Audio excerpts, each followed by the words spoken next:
કેમ છો? મજામાં? આજે આપણે ધોરણ 10 ની અંદર ચેપ્ટર નંબર 7 યામ ભૂમિતિ કે જેની અંદર તો કે આપણે સ્વાધ્યાય 7.2 વિશે અભ્યાસ કરવાના છીએ. લાસ્ટ લેક્ચર ની અંદર તો કે આપણે વિભાજન માટેની થિયરી અને ત્યારબાદ મધ્ય બિંદુ, મધ્ય કેન્દ્ર આ તમામને લગતી તો કે આપણે થિયરી વિશે અભ્યાસ કર્યો હતો.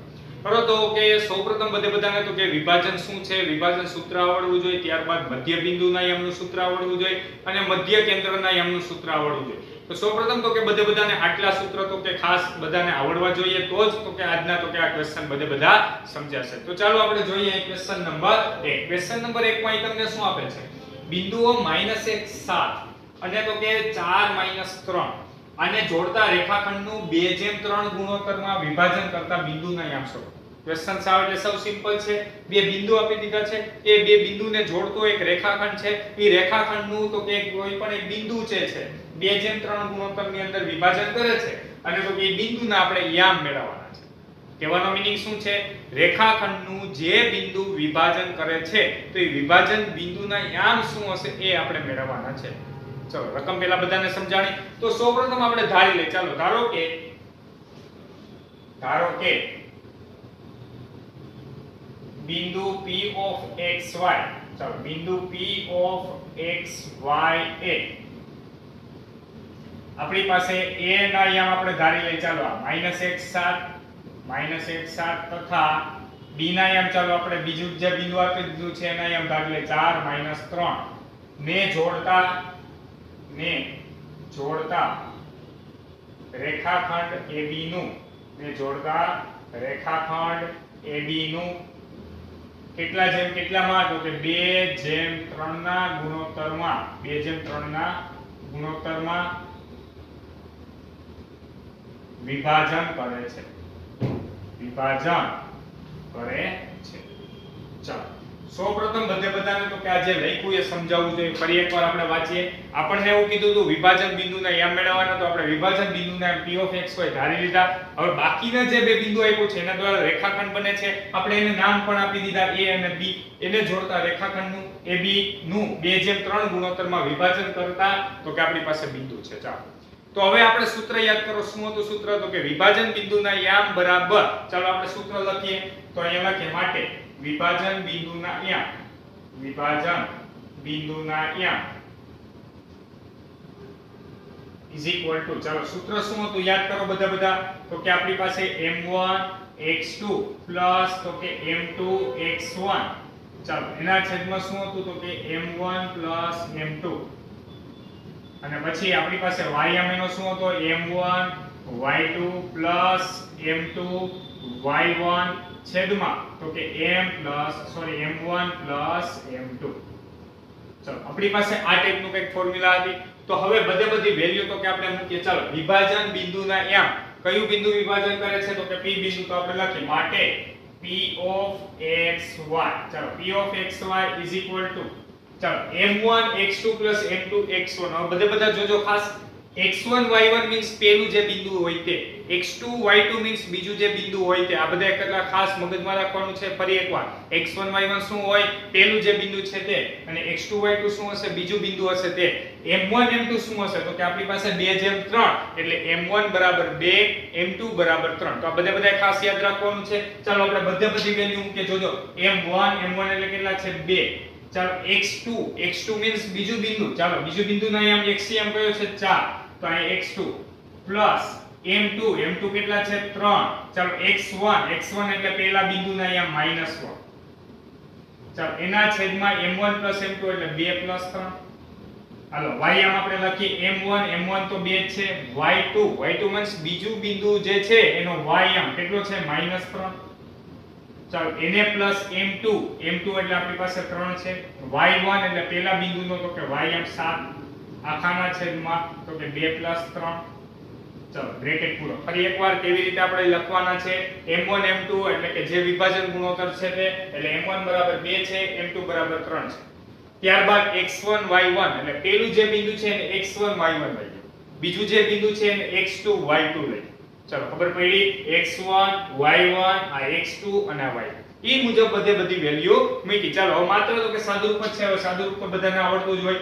ચાલો 4 દુ 8 પ્લસ માઈનસ માઈનસ આવશે 3 1 3 છેદમાં 3 ને 2 કેટલા આવ્યા 5. ચાલો આ બાજુ જોઈએ 3 દુ કેટલા આવ્યા -6 પ્લસ તો કે 7 તેરી કેટલા આવ્યા 21 છેદમાં 3 ને 2 કેટલા આવ્યા 5. ચાલો આનું આપણે સાદુરૂપ આપીએ. 8 માંથી 3 ગયા એટલે 5 ના છેદમાં 5. આ 21 માંથી 6 આપણે બાદ કરીએ એટલે 15 ના છેદમાં 5. ચાલો 15 ના છેદમાં 5 એટલે ફાઇનલી આપણે અહીં મળ્યા 1 અને 15 ભાગ્યા 5 કરો 5 તેરી 15. તો ફાઇનલી આપણી પાસે p of xy શું મળ્યું 1 3. ચાલો તો આપણે લખીએ માટે વિભાજન બિંદુના યામ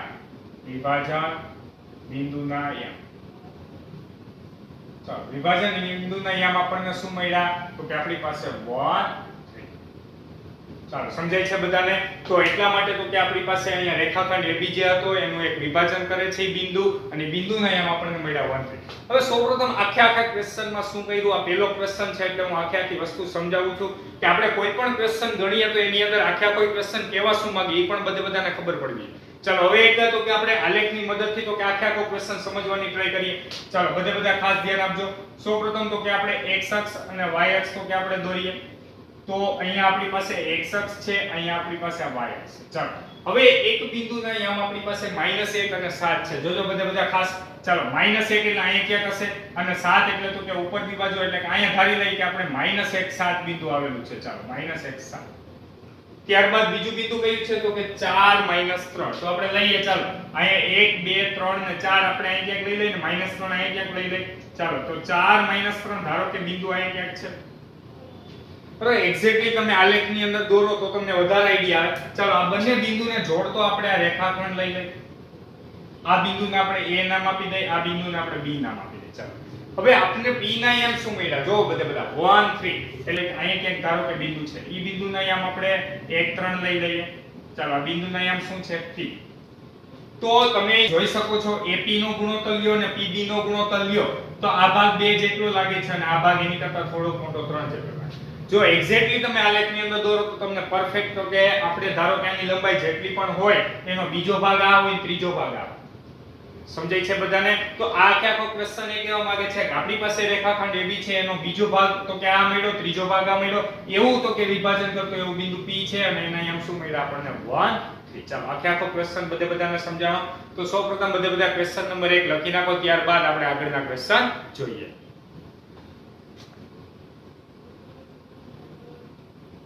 આપણે જોઈએ તો કે ક્વેશ્ચન નંબર 2. ક્વેશ્ચન નંબર 2 માં તમને શું આપેલ છે? બે બિંદુ આપી દીધા છે. ઈ બંને બિંદુને જોડતા રેખાખંડના ત્રિભાગ બિંદુઓના યામ શોધો. બરાબર ક્વેશ્ચન થોડોક ઇમ્પોર્ટન્ટ પણ છે અને વ્યવસ્થિત વિચારવો પણ પડશે. કેમ કે આગળના ક્વેશ્ચનની અંદર તમને ડાયરેક્ટલી કહી દીધું કે આની અંદર તો કે વિભાજન બિંદુના યામ મેળવો. અહીંયા તો કે આપણે શું મેળવવાનું છે? ત્રિભાગ બિંદુઓના યામ. પરંતુ આપણે યામ તો મેળવશું ચાલો, પરંતુ એના માટે આપણને વિભાજન ગુણોત્તર પણ આપ્યો નથી. એટલે સૌપ્રથમ તો કે આપણે વિભાજન ગુણોત્તર પણ આપણે જાતે જ નક્કી કરવો પડશે. ચાલો સૌપ્રથમ તો કે આપણે આ બંને બિંદુ છે અને આપણે AB ધારી લઈએ. ધારો કે આપણી પાસે તો કે અહીંયા આપણે જોઈએ તો આપણી પાસે ધારી લઈએ કે આ બિંદુ A છે, એના યામ આપણે ચાલો લઈ લઈએ કે 4 અને -1. એવી રીતે ધારો કે આપણી પાસે ચાલો આ એક બિંદુ B છે અને B બિંદુના યામ આપણે ધારી લઈએ કે -2 અને -3 છે. હવે અહીંયા શું આપણને કીધું છે? ત્રિભાગ. ત્રિભાગ મીન્સ ત્રણ સરખા ભાગ. હવે જોજો બધા ખાસ. ત્રણ સરખા ધારો કે આપણે ભાગ કરવા એટલે ધારો કે આપણે લઈ લઈએ ચાલો 1 અને આ 2. અહીં તમે જોઈ શકો છો આ એક ભાગ, આ બે ભાગ અને 3 ભાગ. કહેવાનો મીનિંગ આપણે ધારી લઈએ કે આ બંને બિંદુને જોડતો એક રેખાખંડ AB છે તો એના 3 સમાન ભાગ કરે છે એટલે તો કે આપણી પાસે કેટલા બિંદુની જરૂર પડે? જોવો જી બધા તો કે 2 બિંદુની જરૂર પડે. તમે 2 બિંદુ લીધા એટલે આપણી પાસે અહીંયા 3 સમાન ભાગ થઈ ગયા. આવો ના હોય એક ક્વેશ્ચન તમને એવો પણ આવે તો કે 4 સમાન ભાગ કરવા. તો 4 સમાન ભાગ કરવા હોય તો આપણે કેટલા બિંદુની જરૂર પડે? 3 બિંદુ. બરાબર જેટલા સમાન ભાગ કરવા એની કરતા આપણે એક ઓછું બિંદુની જરૂર પડે. તો અહીંયા આપણે 3 ભાગ કરવા છે એટલે આપણે 2 બિંદુ પસંદ કર્યા. હવે મેઈન વાત આવી તો કે અહીંયા વિભાજન ગુણોત્તરની. હવે અહીંયા આપણને શું કીધું? જો રેખાખંડના ત્રિભાગ બિંદુ સરખા ભાગ થાય ને એવા તો કે આપણે બિંદુ લેવાના છે. તો આપણે P અને Q બિંદુ ધારી લીધા. ચાલો હવે આપણે શું કરવું પડશે? તો કે અહીંયા સમાન ભાગ કરવા માટે AP, PQ અને QB તો આપણે લખીએ અહીં. ચાલો ધારો કે રેખાખંડ AB ના ત્રિભાગ બિંદુઓ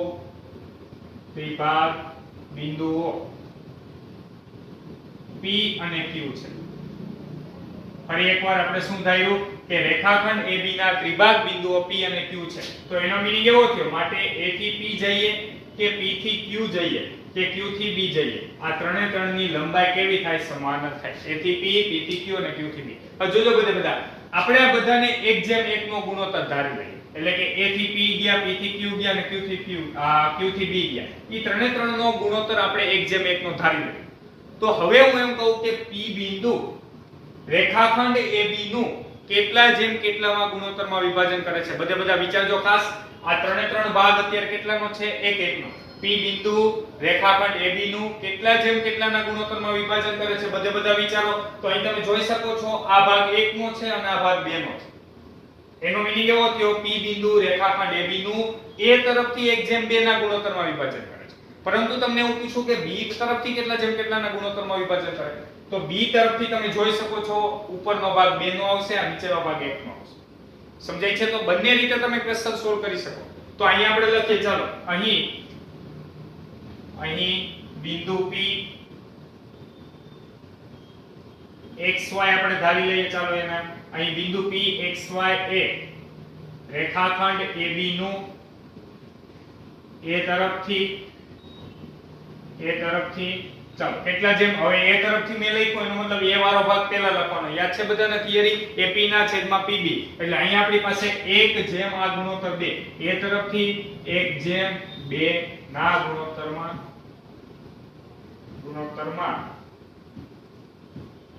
વિભાજન કરે છે. ચલો આટલું પહેલા બધાને ખબર પડી. ફરી એકવાર બિંદુ P જે છે રેખાખંડ AB નું A તરફથી 1:2 ના ગુણોત્તરમાં વિભાજન કરે છે. હવે વિભાજન ગુણોત્તર પણ આવી ગયો, રેખાખંડ પરના બંને બિંદુના અહીંયા પણ મળી ગયા. તો હમણાં જ આગળનો ક્વેશ્ચન જે રીતે સોલ્વ કર્યો એ જ રીતે આપણને કોના અહીંયા મળી જશે? બિંદુ P ના અહીંયા મળી જશે. ચાલો હવે હું સૂત્ર નથી લખતો, ડાયરેક્ટલી વેલ્યુ મૂકીને આપણે ડાયરેક્ટલી કિંમત મેળવીએ છીએ. બધા ખાસ ધ્યાન આપજો. ચાલો તો માટે બિંદુ P ના અહીંયા અથવા તમે વિભાજન બિંદુને અહીંયા પણ લખી શકો. માટે બિંદુ P ના અહીંયા. ચાલો ફોર્મ્યુલા હું લખતો ડાયરેક્ટલી જોજો. M1 એટલે કેટલા આવશે અત્યારે? A.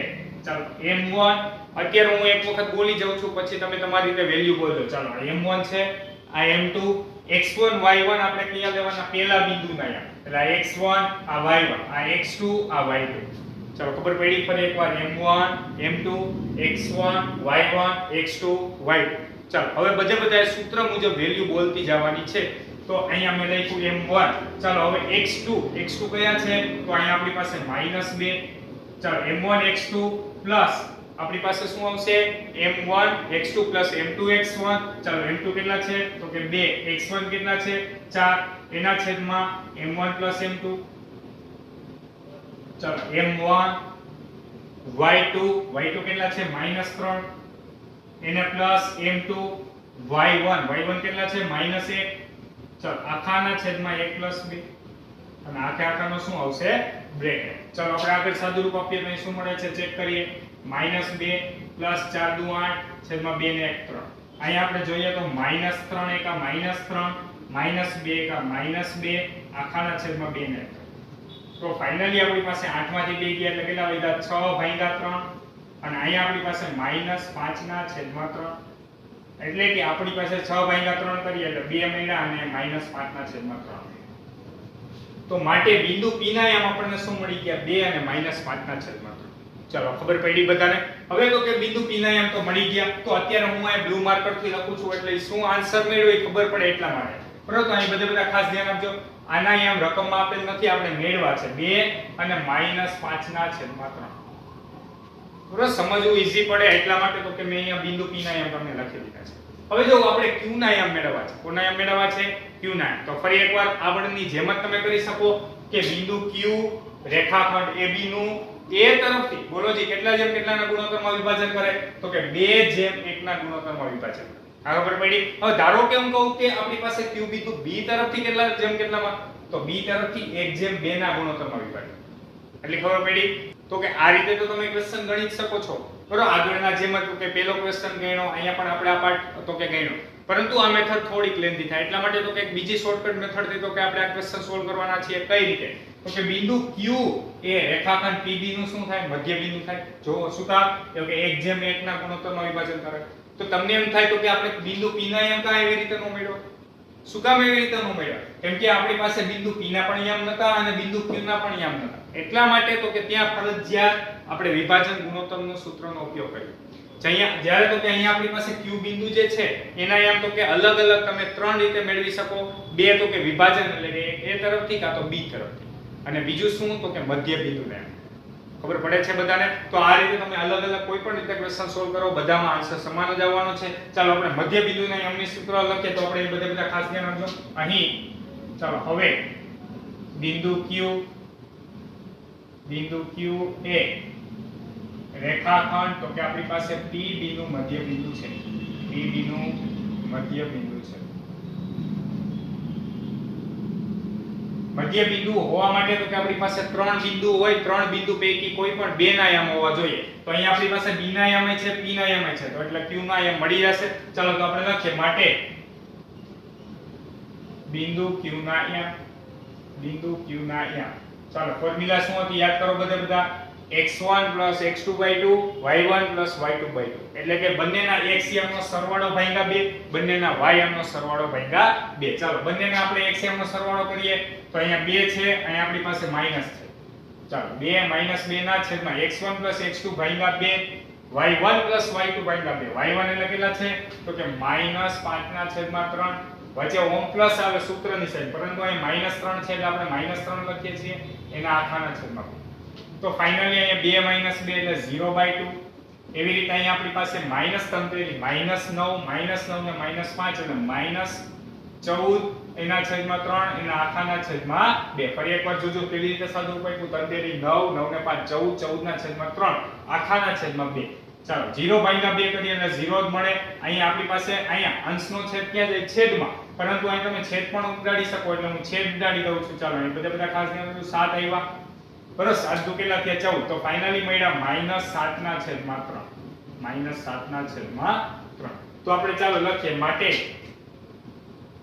રેખાખંડ AB ના ત્રિભાગ બિંદુઓ ચાલો ત્રિભાગ બિંદુઓ કયા કયા છે તો આપણને એક બિંદુ આ મળ્યું 2 અને માઈનસ તો કે 5 ના છેદમાં 3 તથા બીજું બિંદુ આપણને મળ્યું ચાલો 0 - 7/3 છે ચાલો સમજવાનું ક્વેશ્ચન સાવ એટલે સાવ ઈઝી છે એક વખત તમને વિભાજન ગુણોત્તર કેવી રીતે મેળવવો એ ખબર પડી ગઈ તો કોઈ પણ ક્વેશ્ચન આમ બનાવીને આપણે કાઈ પણ અઘરું નહીં લાગે ફરી એકવાર આપણે જોઈએ રેખાખંડ AB E બિંદુ વિભાજન કરે છે જો હું A તરફથી લઉં તમને એમ થાય A તરફથી અને B તરફથી એવું શું કામ આપણે લઈએ છીએ તો કે એના માટે એની ઉપરથી આપણે x1 y1 અને x2 y2 કોને લેવો એ નક્કી થાય બરાબર એટલા માટે તો કે આપણે A તરફથી આને x1 y1 B તરફથી હોત તો આને આપણે x1 y1 અત્યારે આપણે A તરફથી લીધું છે એટલે x1 y1 આને લીધા છે x2 y2 આને લીધા છે ગુણોત્તર તો 1:2 છે એટલે m1 = 1 છે m2 = 2 છે ચલો આવડશે બધાને હવે Q બિંદુની આપણે વાત કરીએ તો Q બિંદુના યામ આપણે મધ્ય બિંદુના યામથી તો કે આપણે મેળવ્યા છે બરોબર P બિંદુ શું થાય મધ્ય બિંદુ થાય એટલા માટે કારણ કે m 1:1 નો ગુણોત્તર થાય એટલા માટે મધ્ય બિંદુ બની ગયું અને મધ્ય બિંદુના યામને તો કે આપણે સૂત્રની રીતે તો કે આપણે આ બિંદુ Q ના યામ મેળવીએ ચલો આવડશે બધાને સાવ એટલે સાવ સિમ્પલ જ છે તો સૌપ્રથમ બધા ક્વેશ્ચન નંબર 2 લખી નાખો ત્યારબાદ આપણે આગળના ક્વેશ્ચન જોઈએ હવે આપણે જોઈએ તો કે ક્વેશ્ચન નંબર 3 ક્વેશ્ચન નંબર 3 માં અહીં તમને શું આપેલ છે તો કે આમ જોઈએ તો રકમ ખૂબ જ મોટી છે એટલે કે આગળના બંને ક્વેશ્ચન ની અંદર તમને ડાયરેક્ટલી તો કે બિંદુના યામ આપી દેતા હતા અહીંયા બિંદુના યામ પણ મેળવવાના છે વિભાજન જો ગુણોત્તર આવતો હોય તો તે પણ મેળવવાના છે ઘણું બધું તો કે આની અંદર આપેલું છે ચાલો આપણે રકમ જોઈએ સૌપ્રથમ તો કે અહીં તો કે આપણી પાસે તમારી શાળાના લંબચોરસ આકારના મેદાન ABCD માં રમતગમત દિવસની પ્રવૃત્તિ યોજે છે તો કે આપણે શું કીધું છે કે લંબચોરસ આકારનું એક મેદાન ABCD છે અહીંયા તો કે રમત દિવસની તો કે આપણી પાસે પ્રવૃત્તિ યોજેલ છે ચાલો અહીં તો કે તમે જોઈ શકો છો તો કે એક આકૃતિ તો કે અહીંયા તો કે આપણી પાસે જે ટેક્સ્ટ બુક ની અંદર આપેલી છે તે મેં અહીં દર્શાવેલ છે તો બધા ખાસ આકૃતિ પરથી આખી રકમ સમજવાની ટ્રાય કરજો ચાલો આપણે જોઈએ ચોક પાવડરની મદદથી 1-1 મીટરના અંતરે રેખાઓ દોરેલી છે તમે જોઈ શકો છો 1-1 મીટરના અંતરે તો કે એક ઊભી લાઈન દર્શાવેલી છે ત્યારબાદ આપેલ આકૃતિમાં દર્શાવ્યા અનુસાર AD પર પ્રત્યેક 1 મીટરના અંતરે હોય તેવા 100 ફૂલના કુંડા મૂક્યા છે. તમે જોઈ શકો છો 1 થી 100 એ 100 કુંડા અહીં તમને દર્શાવે છે. બરાબર, એ અંતર તો કે શરૂ થાય છે ત્યાં, D અંતર પૂરું થાય છે ત્યાં 100 ફૂલના કુંડા 1 મીટરના અંતરે રાખે છે. એનો મીનિંગ શું છે? તો કે આપણી પાસે 100 ફૂલના કુંડા મીન્સ 1 મીટર. હું એમ કહું કે કોઈ પણ એક વ્યક્તિ 50 માં કુંડે ઊભો છે, એનો મીનિંગ શું થયું? 50 મીટર અંતરે ઊભો છે. ચાલો હવે આપણે આગળ રકમ વાંચીએ. નિહારિકા બીજી હરોળમાં દોડે છે. હવે જોજો બધા ખાસ કે આકૃતિમાં તો કે એક નિહારિકાનું ચિત્ર પણ છે અને તો કે તે બીજી હરોળમાં દોડે છે. એટલે એનો મીનિંગ શું થયો? એનો 1 આમ 2 છે. બરાબર, ભેગો મીનિંગ પણ એક સેન્ટેન્સ પરથી વિચારવાનો છે. નિહારિકા તો કે બીજી હરોળમાં દોડે છે. આપણે તો કે અંડરલાઈન કરતા જઈએ. ચાલો એક વ્યક્તિ એવી નિહારિકા બીજી હરોળમાં દોડે છે. તેણે AD નું 1/4 ભાગનું અંતર કાપ્યું છે. હવે AD બરાબર કેટલા છે? તો કે 100 મીટર. હવે એના ચોથા ભાગનું અંતર કાપેલું છે અને તો કે ત્યાં લીલો ધ્વજ ફરકાવે છે. નિહારિકા શું કરે છે? બીજી હરોળમાં દોડે છે. ચોથા ભાગનું એટલે કે કુલ અંતર 100 છે. 100/4 કરો એટલે કેટલા મળે? તો કે 25. તો 25 મીટરના અંતરે તો કે તે લીલો ધ્વજ ફરકાવે છે. કયા કલરનો ધ્વજ? લીલો ધ્વજ. ચાલો આગળ જોઈએ. પ્રીત 8મી હરોળમાં દોડે છે અને તેણે AD નું 1/5 ભાગનું અંતર કાપ્યું છે. એટલે કે અહીંયા વ્યક્તિ આવે છે પ્રીત 8મી હરોળમાં દોડે છે. આ બીજી હરોળમાં દોડે છે. ચાલો એણે AD નું 1/5મો ભાગ, અહીંયા તો કે ચોથો ભાગ હતો અને તો કે ત્યાં લાલ કલરનો ધ્વજ ફરકાવે છે. બે વ્યક્તિ આવ્યા, એક તો કે નિહારિકા અને તો કે એક આપણી પાસે પ્રીત. આ બંને ધ્વજ વચ્ચેનું અંતર કેટલું થશે? હવે આ બંને ધ્વજ ફરકાવી દીધા એ વાત બરોબર, પરંતુ બંને ધ્વજ વચ્ચે કેટલું અંતર છે એ આપણે મેળવવાનું છે. ચાલો પહેલો ક્વેશ્ચન સમજાણો. એટલે આમ જોઈએ તો આખી રકમની અંદર તમને શું આવ્યું? બે બિંદુ નામ આપી દીધા. ઈ બિંદુ કયા લેવાની આપણે મેળવવાનું. નવું તમારા માટે છે. પછી બંને બિંદુ વચ્ચેનું અંતર કેવી રીતે મેળવવું એ તો આપણે 7.1 ની અંદર શીખી જ ગયા. ચાલો હવે આગળ આપણે જોઈએ તો જો રશ્મિએ આ બંને ધ્વજને જોડતા રેખાખંડના મધ્ય બિંદુ પર વાદળી કલરનો ધ્વજ, હવે ત્રીજી વ્યક્તિ આવી રશ્મિ. ચાલો એણે શું કર્યું? તો કે વાદળી કલરનો ધ્વજ ફરકાયો, પરંતુ ક્યાં? તો કે રેખાખંડના મધ્ય બિંદુ ઉપર. એટલે એ બંને ધ્વજ જે છે તમે જોઈ શકો છો આકૃતિમાં, એ બંને ધ્વજના એક્ઝેક્ટલી મધ્ય બિંદુ પર વાદળી કલરનો ધ્વજ ફરકાયો. તો એ વાદળી કલરનો ધ્વજ કયા બિંદુ આગળ ફરકાવશે તે આપણે મેળવવાનું છે. ચાલો આખી રકમ બધાને સમજાઈ ગઈ. તો આપણે એક વસ્તુ ચાલો લેતા જઈએ. AD બરાબર તો કે 100 મીટર તમે જોઈ શકો છો. ચાલો હવે આગળ આપણે જોઈએ. નિહારિકા બીજી હરોળમાં દોડે છે, એનો મતલબ એવો થયો 1 આમ 2 થયો. હવે હું બધું વર્ણન લખતો નથી, ડાયરેક્ટલી ચાલો આપણે જેટલી જરૂર છે એટલું લખું છું. 1/4 ભાગનું અંતર કાપે છે તો આપણે પહેલા એ લખીએ. ચાલો માટે નિહારિકાએ કાપેલ અંતર, નિહારિકાએ કાપેલ અંતર ચાલો એટલામાં ભાગનું છે તો કે આપણી પાસે 100 નો ચોથો ભાગ એટલે 100 ગુણ્યા 1/4 કરો એટલે 100/4 કરો એટલે કેટલા આવ્યા? 25 મીટર. એનો મતલબ એવો થયો નિહારિકા 25 મીટર અંતર કાપ્યું એટલે કે 25 માં કુંડે ત્યાં હશે. ચાલો આગળ જઈએ તો તેને ત્યાં કયા કલરનો લીલો ધ્વજ ફરકાવે છે? ચાલો તો આપણે લખીએ માટે લીલો ધ્વજ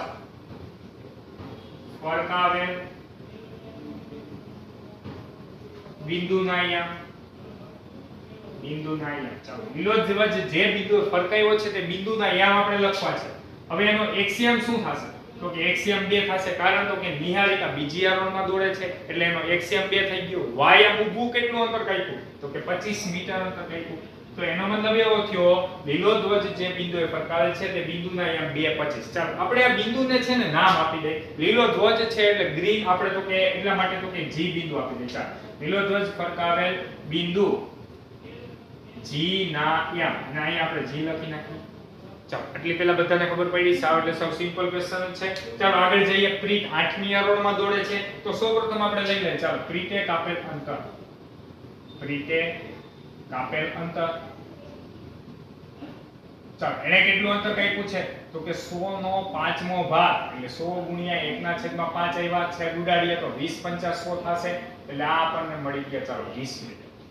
એનો મતલબ એવો થયો કે પ્રીત જે છે એ 8મી હરોળમાં તો દોડે છે અને 1/5મા ભાગનું અંતર કાપે છે અને ત્યાં લાલ ધ્વજ ફરકાવે છે. ચાલો તો આપણે લખીએ માટે લાલ ધ્વજ ફરકાવે બિંદુ ચાલો લાલ ધ્વજ છે એટલે આપણે એને નામ આપી દઈએ આર, તો કે બિંદુ રેડ માટે ચાલો લાલ ધ્વજ ફરકાવેલ બિંદુ આર ના ક્યાં ઇઝ ઇક્વલ ટુ ચાલો આર ઓફ શું આવશે 8મી હરોળ છે એટલે આર ઓફ 8 અને કેટલા મીટર વાય એમ કેટલો છે એનો તો કે 20 મીટર એટલે આર 8 અને 20 ચાલો આટલું ખબર પડી. હવે આપણો ક્વેશ્ચન એ શું તો બંને ધ્વજ વચ્ચેનું કેટલું અંતર થશે તો આપણે લખીએ ચાલો માટે બંને ધ્વજ વચ્ચેનું અંતર ચાલો ઈ અંતર માટે સૌપ્રથમ આપણે બિંદુ અહીંયા લીધું છે G અને આ બિંદુ લીધું છે આ બંને ધ્વજ વચ્ચેનું અંતર તો કે GR અથવા RG કોઈ પણ લખી શકો. ચાલો હવે બધાને અંતર સૂત્ર આવડે છે. શું હતું સૂત્ર? વર્ગમૂળની અંદર x1 x2 નો વર્ગ y1 y2 નો વર્ગ. ચાલો બધાને તો કે અંતર સૂત્ર હવે ક્વેશ્ચન તો કે આટલું જાતે જ કરવાનો હોય તો 2 માઈનસ તો કે 8 નો વર્ગ અથવા 8 2 નો વર્ગ તમે કોઈ પણ વસ્તુ કરો તો ચાલો આપણે લઈએ 2 8 નો વર્ગ પ્લસ 25 માઈનસ તો કે 20 નો વર્ગ 25 માઈનસ 20 નો વર્ગ. ચાલો સમજાણું? બંનેના x ની બાદબાકીનો વર્ગ પ્લસ બંનેના y ની બાદબાકીનો. તો વર્ગમૂળની અંદર 8 માંથી 2 ગયા એટલે -6 નો વર્ગ કેટલો આવ્યો 36. હું થોડાક સ્ટેપ ઓછા કરું છું. ચાલો 25 માંથી 20 ગયા એટલે 5 5 નો વર્ગ કેટલો આવ્યો 25. તો ફાઇનલી તો કે આપણને આ પ્રમાણે કંઈક મળ્યું. ચાલો 36 અને 25 નો આપણે સરવાળો કરીએ તો 6 ને 5 આવ્યા 11 વધી આવી 1 4 ને 2 કેટલા થઈ ગયા 6 એટલે વર્ગમૂળની અંદર 1. તો એનો મતલબ એવો થયો માટે બંને ધ્વજ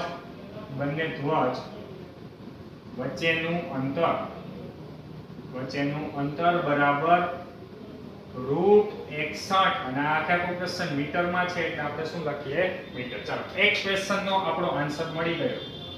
બંને ધ્વજ વચ્ચેનું અંતર તો કેટલું મળ્યું તો કે વર્ગમૂળની અંદર 61 મીટર. ચાલો આટલું આવડી ગયું. હવે આપણે આગળ જોઈએ. રશ્મિ આ બંને ધ્વજને જોડતા રેખાખંડના મધ્ય બિંદુ પર વાદળી ધ્વજ ફરકાવેલ છે. ચાલો હવે આપણે લખીએ વાદળી માટે તો કે આપણે શું લઈ લઈએ બ્લુ એટલે કે આપણે બી બિંદુ લઈ લઈએ. ચાલો તો બધા ખાસ ધ્યાન આપજો. હવે રશ્મિ આ બંને બિંદુની વચ્ચે વાદળી કલરનો ધ્વજ ફરકાવે છે. હવે આપણે શું મેળવવાના છે કે બિંદુના એમ. ચાલો તો માટે આપણે લખીએ માટે વાદળી ધ્વજ ફરકાવે બિંદુના એમ. ચાલો એને આપણે શું લઈ લઈએ બી ના એમ. ચાલો અથવા તમે આવું ન લખો તો પણ અહીંયા કઈ જરૂર નથી બરોબર. ડાયરેક્ટલી આપણે તો કે અહીંયા વાદળી ધ્વજ ફરકાવેલ બિંદુના એમ ડાયરેક્ટલી ચાલો x1 x2/2 અને y1 y2/2 બધા ખાસ ધ્યાન આપજો. કયા બિંદુ ધ્યાનમાં લેવાના છે તો કે વાદળી ધ્વજ ફરકાવેલ બિંદુના યામ બાકીના બંને ધ્વજ ફરકાવેલ બિંદુના યામનું મધ્ય બિંદુ એટલે જોજો બધા ખાસ. આપણી પાસે એક બિંદુ 2.25 અને બીજું બિંદુ તો કે કયું છે 8.20. ચાલો તો 2 + 8 ભાગ્યા 2 x1 x2/2 y1 y2/2 25 + 20 ભાગ્યા 25 + 20 આખાના છેદમાં 2. તો ફાઇનલી આપણને આન્સર મળ્યો 8 ને 10 ભાગ્યા 2 કરશે એટલે 5 25 ને 20 એટલે કેટલા આવ્યા તો કે 45 અને 45 ના છેદમાં કેટલા આવશે 2 એટલે 45 ના છેદમાં તમે 2 કરો એટલે 5 અને 22 * 2 = 44 થાય એટલે 22.5. તો વાદળી ધ્વજ ફરકાવેલ બિંદુના એમ કયા હશે 5 અને 22.5. ક્વેશ્ચન સમજાય છે? હવે આનો મીનિંગ કરવો હોય તો શું કહી શકાય તો કે વાદળી ધ્વજ 5મી હરોળમાં તમારે ફાઇનલ આન્સર લખવાનો છે. હું લખતો નથી માત્ર બોલું છું. બધા ખાસ સાંભળજો. વાદળી ધ્વજ 5મી હરોળમાં 22.5 મીટરના અંતરે તો કે ફરકાવેલ હશે. ખબર પડે છે બધાને? સમજાણો આખો ક્વેશ્ચન ફરી એકવાર. માત્ર તો કે આની અંદર આખો ક્વેશ્ચન તો કે આમ ફેરવીને કંઈક પૂછે છે ક્વેશ્ચનમાં કાંઈ નહીં. આપણી પાસે બે બિંદુના યામ ઈ બંને બિંદુના યામ વચ્ચેનું અંતર અને તો કે બંને બિંદુના જે યામ છે એનું તો કે મધ્ય બિંદુના યામ આપણે મેળવવાના છે. સમજાય છે? આપણે શું કરવાનું છે બે બિંદુ વચ્ચેનું અંતર મેળવવાનું છે. બંને બિંદુના તો કે મધ્ય બિંદુના યામ મેળવવાના. એના માટે સૌપ્રથમ આપણે શું કર્યું તે બંને બિંદુના યામ નક્કી કર્યા. એટલે એક બિંદુ તો કે 2.25 બીજું બિંદુ 8 મળ્યું. ઈ બંને બિંદુ વચ્ચેનું અંતર મેળવ્યું. ક્વેશ્ચન 7.1 નો છે. મધ્ય બિંદુનો જે છે તો કે 7.2 નો ક્વેશ્ચન છે. અને તો કે મધ્ય બિંદુને યામ મેળવવા વાદળી ધ્વજ ફરકાવેલ બિંદુના યામ. પરંતુ મધ્ય બિંદુ કોનું છે તો કે આપણી પાસે G અને તો કે R. ઈ બંનેનું મધ્ય બિંદુ છે. આ બધા ખાસ તો કે મગજમાં રાખવાનું છે. ચાલો તો સૌપ્રથમ બધા ક્વેશ્ચન નંબર 3 લખી નાખો. તો આજના લેક્ચરની અંદર કરાવે સ્વાધ્યાય 7.2 ના ક્વેશ્ચન નંબર 1 થી 3 વ્યવસ્થિત સારી રીતે તો કે સમજવાના છે. નેક્સ્ટ લેક્ચરની અંદર આપણે આ જ પ્રમાણેનો તો કે આગળના ક્વેશ્ચન સોલ્વ કરવાના છે. Thank you so much.